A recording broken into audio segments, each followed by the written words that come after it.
Hi everyone, happy Halloween. It's coming up very, very soon. And tonight I saw a very unique movie. It's a horror anthology film, 10 little short movies trapped into a 90-minute film directed by 11 directors. So I think one of the shorts was directed by two people. So how I'm going to do this movie review is I'm just going to talk about the short films quickly, individually, not by director, just by name. I'll actually go in order, but by name, and then I'll say a few things because I don't know which director is attached to which film. I can't remember, and I'm having a tough time trying to find that out. I just said forget it. I'm not going to worry about it. I did get a nice little poster, so here's the poster. There's the 10 directors. There's the 11 directors. And then there's the poster. Tales of Halloween, everyone. An homage, hopefully, to 80s horror, to filmmakers of the past, using filmmakers now, horror filmmakers now, and technology now, even though some of the times watching this movie, it did feel like I was watching something from the 80s. Now, I love horror anthology movies. I love anthology films. I just love them so much. Some of my favorite ones is Tales from the Dark Side, The Twilight Zone. Recently, I love Trick or Treat. I think that's the best one recently been done. And I also do like VHS 1 and VHS 2. And I do like ABCs of Death 1 and 2. So that's what I would say are the best representations of horror anthology movies today. Skip VHS viral, please, at all cost. Okay, so let's talk about these 10 little short films, and then I'll say some quick thoughts about the entire experience after that. I went to the Frida Cinema, thanks to the Frida Cinema in Santa Ana, California, that was playing this film, so thank you guys for showcasing this movie. The first short was called Sweet Tooth. This one revolved around a kid coming home from Halloween, had all this candy, and his sister or his brother and his brother's girlfriend or his sister's boyfriend, I don't remember. They come up with this myth, this story, I don't know if it's a myth, a true myth, that there was this kid that loved to go trick-or-treating, but he never got his candy. And he was nicknamed Sweet Tooth because he would come to you in the night and steal your candy, and if you ate your candy, he would eat it out of you. So that one was really cool.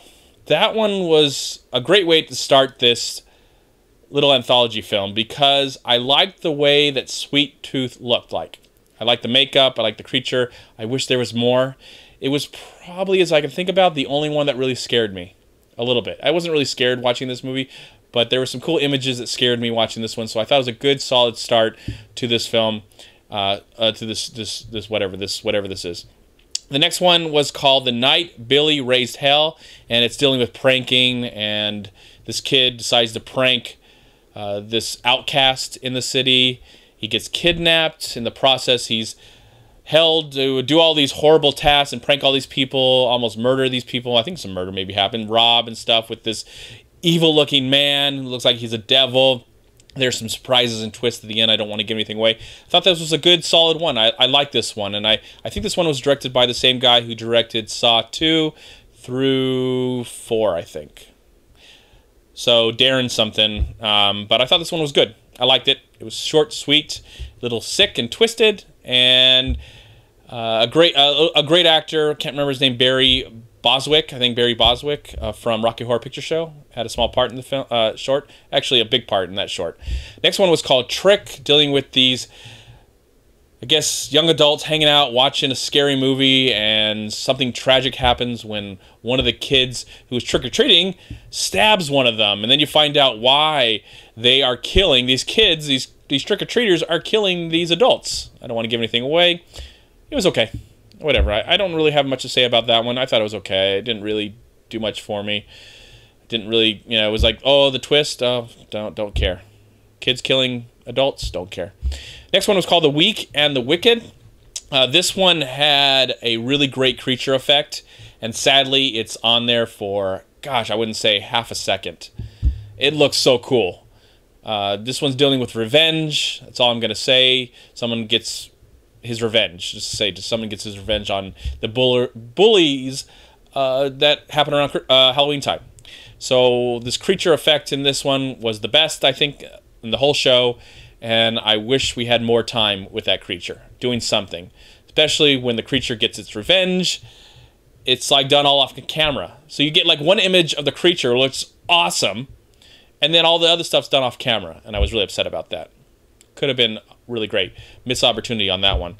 Grim Grinning Ghost. This one was kind of sad because I didn't really like this one, and it's cool to see people who are known for the horror genre. And if you see it, you might notice a director. I noticed a director. I think I saw Mick Garris in this, and there might have been another director that I saw, a little cameo scene. It was just standard, cliched horror, and it didn't really do anything. I didn't really find it interesting. Ding Dong was weird. Dealing with this couple, looks like they're dealing with the death of their kid. Actually, the wife is really dealing with it badly. And we get to see with them last Halloween and then this Halloween, and they seem like they're doing better somewhat, but the wife is just going crazy, and trick-or-treaters are coming, they're trick-or-treating, and she's seeing all these kids, and she's getting sad that her kid, I guess, is gone. I don't know what happened.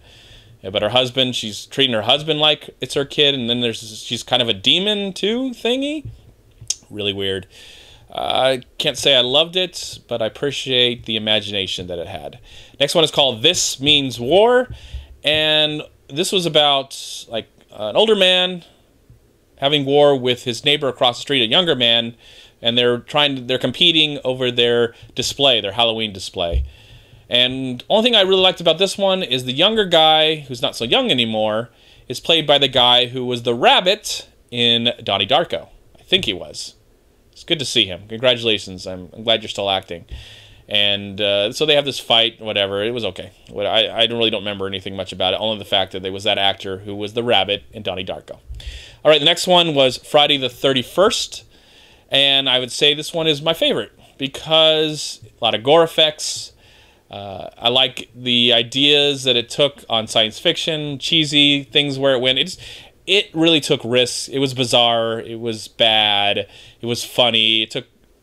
It made fun of the cliches that are the Friday the 13th movies and Halloween in general and science fiction, and it just had a lot of fun, and it was extremely gory and practical effects all abound. Happened to be probably my personal favorite of the shorts.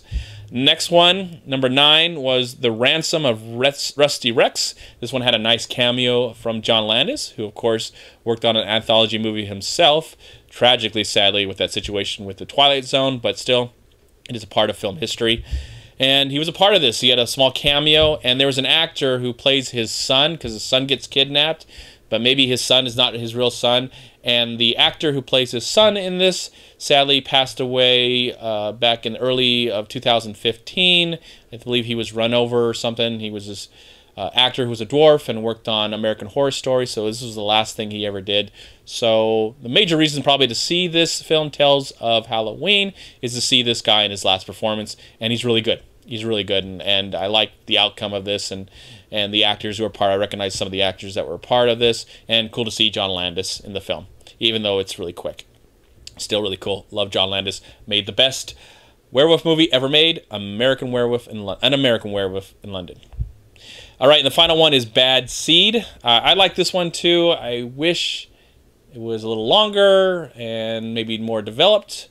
It did have a nice cameo from Joe Dante, the great director who gave us Gremlins and Inner Space and The Halloween. I love Joe Dante, so it's great to see him. I don't think he's just cool to have him in there, but he doesn't really add much to this. It's just cool to see him. And there's some cool things. It's about a killer, not a killer tomato, but a killer jack-o'-lantern. That's all I'm going to say about that. Some cool things happen in that, but I wish just a little more. Just a little more. That's what I was... that's all the shorts. That's what I was wanting. I wanted more from this, and I think that was a bad thing because there's a lot going on in this. I would have rather they take the best little shorts out of this, maybe 3 to 4 to 5, and develop them, let them shine, work with them, and then put them out there as one film, maybe a 2.5-hour movie. So each little one gets a half an hour to really develop. It was okay. I should mention that Adrienne Barbeau, the great actress from Swamp Thing and Escape from New York, is a part of this as well as this radio DJ, so I want to put that out there. Just great to hear her voice. Of course, she was one time married to John Carpenter. It's cool. There's a lot of directors that are attached to this. Neil Marshall, Lucky McGee, Darren, the guy who directed Saw, and then there's many more. And there's some that I recognize and some that I didn't. I like films like this. I'm glad they exist. This one's not a perfect film. It's not a must-see. But it's definitely worth checking out at least once. I wish it was darker, more disturbing, more shocking, scary, terrifying. It was really none of that. There's a lot of interesting ideas that were happening throughout this film. I just felt like not a lot of time was used to really flesh them out and make them interesting. But maybe we'll get Tales of Halloween 2. Maybe someday. We'll have to see. But I'm glad I got to go see it in the theater. It's Halloween time. I want to see something scary. It wasn't scary, but at least it was fun to watch it in the theater in a dark room with strangers and enjoy it for what it was. Not perfect, not great, but I would say kind of good. So in the comment box below, have you seen Tales of Halloween? What did you think? Let's talk about it. Whether you love horror or not, I'd like to hear your opinions. Thank you, and happy Halloween, everyone. Thank you so much for watching. Please like, comment, and share this video. And also, please check out these amazing movie websites. And if you enjoyed this review, please click here to subscribe to my channel, and also please check out all my recent reviews right here on YouTube. Have a great day, live film, find peace, happiness, and harmony in anything and everything you do, and I'll talk to you at my next movie review.